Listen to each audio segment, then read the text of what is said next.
সেই ছোট্টবেলার পর আজকে আবার মেহেন্দি করলাম। আমার এখনও মনে আছে লাস্ট মেহেন্দি করেছিলাম ছোট কাকুর বিয়েতে। তখন আমরা অনেক ছোট ছিলাম, হয়তো ক্লাস 4-5-এ পড়ি। তারপরে আর কোনোদিনও করিনি, কারণ বাপি অলওয়েজ পড়াশোনার দিকে ফোকাস করতে বলতো। আমি একদম ছোট দেখেই চুজ করেছিলাম যাতে বেশি টাইম না লাগে। রাত্রিবেলায় আমারটা আগে পুনম করে দেয়, তারপর আমি ঘুমিয়ে পড়ি। রাত্রিবেলায় 3টের সময় যখন ঘুম ভাঙে তখন উঠে দেখি পুনম তখনও মেহেন্দি করছে। পরদিন সকালবেলায় আমরা 6:30টার ট্রেনটা ধরি, আর তারপর পুনম আবার আমার হাতে মেহেন্দি করা শুরু করে। চলতি ট্রেনের মধ্যে মেহেন্দি করাটা একদমই ইজি নয়, এতটাই নোট ছিল।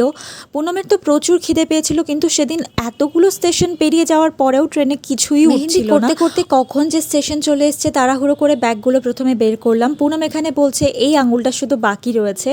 আমরা 8:30টার সময় গিয়ে দেখি অলরেডি গায়ে হলুদ লাগানো হয়ে গেছে। পুনম আমার বাকি মেহেন্দিটা কমপ্লিট করলো, আর একটু খাওয়া দাওয়া করে নিলাম। তারপরে গায়ে হলুদের রিচুয়ালগুলো দেখছিলাম। মেয়ের বাড়ির ডিস্টেন্স অনেকটা বেশি হয়, বরযাত্রী বেরোনোর কথা ছিল 2টোর সময়, কিন্তু গাড়ি ছাড়লো তখন বাজে ওই 3:15 মতো।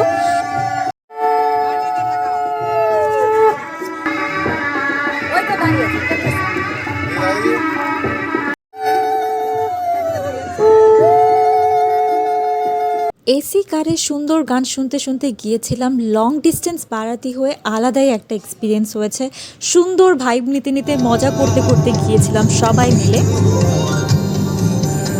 কোলাঘাটে একটা জায়গায় দাঁড়িয়ে সবাই চা জল কিনে নিই, তারপর মাঝখানে আরও 2বার গাড়ি দাঁড়িয়েছিল।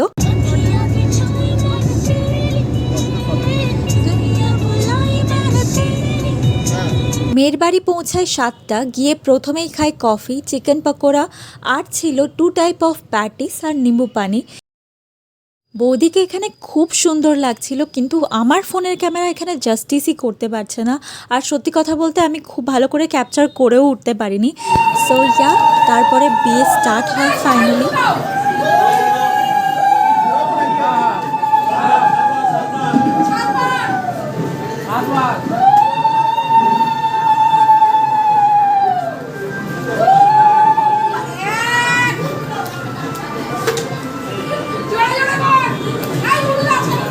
সাত পাক ঘোরানোর পরে বৌদির মাথাটা ঘুরে যায় এবং প্রচণ্ড শরীর খারাপ করে। দেখেই বোঝা যাচ্ছিল যে বৌদির কতটা কষ্ট হচ্ছিল।